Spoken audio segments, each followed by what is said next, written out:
The Trump administration says it can't. And the president of El Salvador says he won't. President Trump is under Supreme Court order to facilitate the return of a migrant deported mistakenly to El Salvador.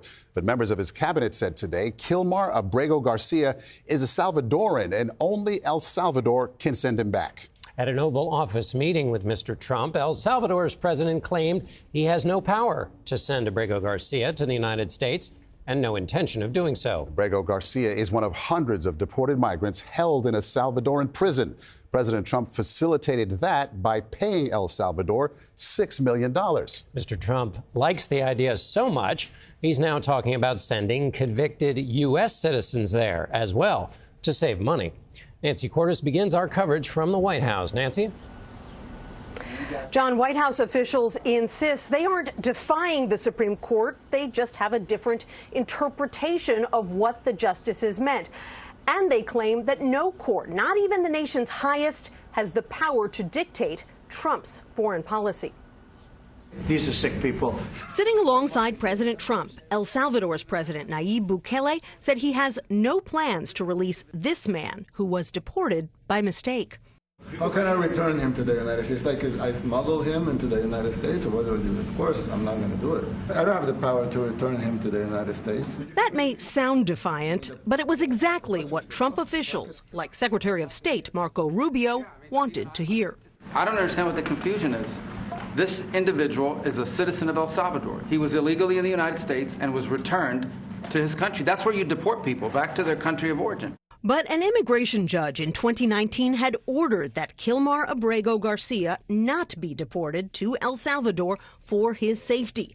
ICE officials have admitted they made an administrative error last month when they added Garcia to the list of 238 migrants bound for the dangerous Sicot prison.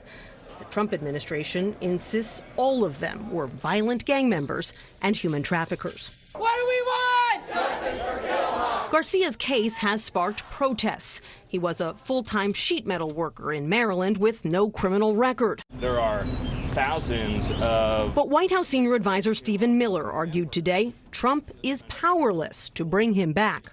We can't go into other countries and kidnap their citizens and then take them back into our country. That's up to El Salvador and their own. To send him back, right?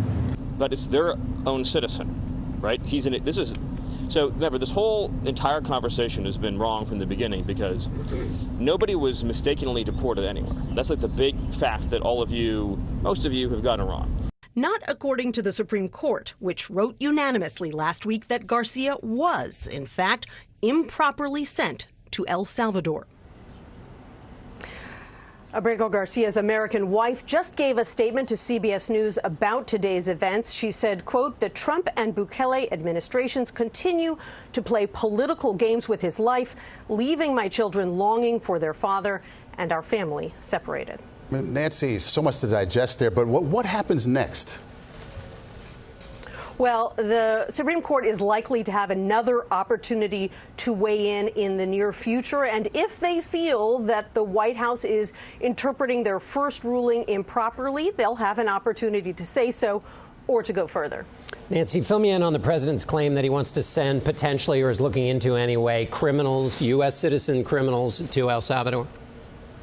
Right. He even said today to President Bukele that he would love him to build more prisons so that President Trump could send American criminals there. He said that the Attorney General is looking into the legality of that. But legal experts say it point blank isn't legal, that you can't send American citizens overseas to foreign prisons where they might have fewer rights than they would in prisons here at home.